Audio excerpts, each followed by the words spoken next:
Hi hello मैत्रिणी, good morning. Shri Swami Samarth. हे पहा मैत्रिणी, माझी आता ही ना सकाळची रुटीन आहे मैत्रिणी. मी सकाळी 7 वाजता आहे ना दादरा स्टेशनला सोडून आले. त्याच्यानंतर आहे ना छोटे बेबीला 8 वाजता परत क्लासला सोडून आले.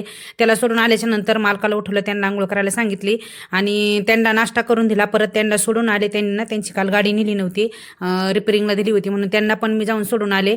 आणि नंतर आहे ना मी किचन आवरायला सुरुवात केली मैत्रिणी. माझा ना पहिल्या हाताला चटका बसला होता, परत तिथंच मला गॅसच्या बर्नर चटका बसला. मी ना अगोदर किचन आवरून घेतलं.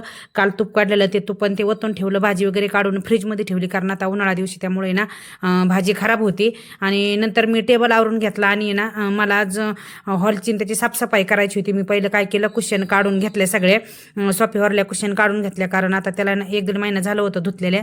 त्याला मला धुवायला बी टाकायचं होतं आणि साफ पण करायचं होतं. मग मी काढून घेतल्या, मशीनला धुवायला लावल्या आणि नंतर आहे ना सोफा साफ करायला लागले, कारण शेजारी कामं असल्यामुळे एवढी धूळ येते ना, 8 ते 10 दिवस धूळ काढावंच लागते. पण मी 1 ते 1.5 महिन्याला ना त्याच्यावरचे कुशन वगैरे सगळं धुवून काढत असते. नंतर वल्ला कपडा केला आणि पुसून घेतला. चालू वरची लगेच जाळी पण काढून घेतली, कारण जाळ्या पण खूप होतात आता उन्हाळा दिवस चालू झाला म्हटल्यावर. आणि माझ्याकडे ना धूळ काढायची मशीन आहे.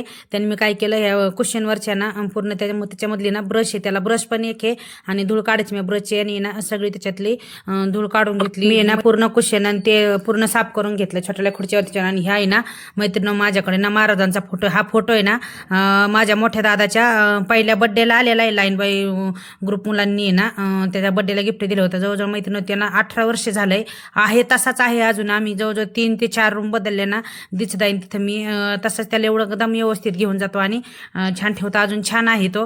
हे पहा आता मी ना कुशन वगैरे सगळं आवरून झालं. सोफा ते आणि इथं ना मी आता टीव्ही युनिट आवरायला लागले. टीव्ही युनिट पण खूप घाण झाला होता, खूप धूळ बस. त्याच्यावरती फोटो वगैरे छान ठेवून घेतले आणि मला एवढं काम होईपर्यंत आहे ना मशीन लावले. सोफ्याचे कवर आणि ते धुवून झाले होते. नंतर ते पण सुकायला घातले खिडकीतच, कारण आता ऊन असल्यामुळे ना पटकन सुकतात लगेच. मग माझी ना बाकीची सगळी साफसफाई झाली होती, फक्त आता डायनिंगच्या खुर्च्या राहिल्या होत्या, त्या पण साफ करून घेतल्या. त्या साफ करून घेतल्याच्या नंतर आहे ना मी लगेच फरशी पुसून घेणार आहे, कारण खूप वेळ झालेला आहे. माझी अजून आंघोळ पण राहिलेली आहे आणि बेबी क्लासवरून यायचं राहिलेलं आहे. बघते त्याला आता आणायला जावं लागतंय का मैत्रिणीला सांगावं लागतंय. हे पहा आता मी काय केलं, झाडून घेतलं आणि मैत्रिणींनी ना त्याला घेऊन आली क्लासवरून. येता वेळेस घरात 2 नारळ होते, ते नारळ सोलून पाहिले तर ते खराब निघले. मला वाटलं खोबरं वगैरे निघन आणि फक्त फरशी राहिली होती शेवटला पुसायची. फरशी पण पुसून घेतली. मी काय करत असते, दररोज फरशी पुसताना ना बेडच्या हॉलच्या सगळ्या खिडक्या वगैरे छान असं पुसून घेत असते, म्हणजे ना लई धुळीने ते खराब होत नाही. माझी आता ना फरशी पुसायची होत आलेली. फरशी पुसल्याच्या नंतर मैत्रिणी मी लगेच भांडे घासून घेणार आहे. फुलं धुवायची आहेत ना, मी ज्यावेळेस धुवायची आहेत ना त्यावेळेस निर्मेन धुणार आहे.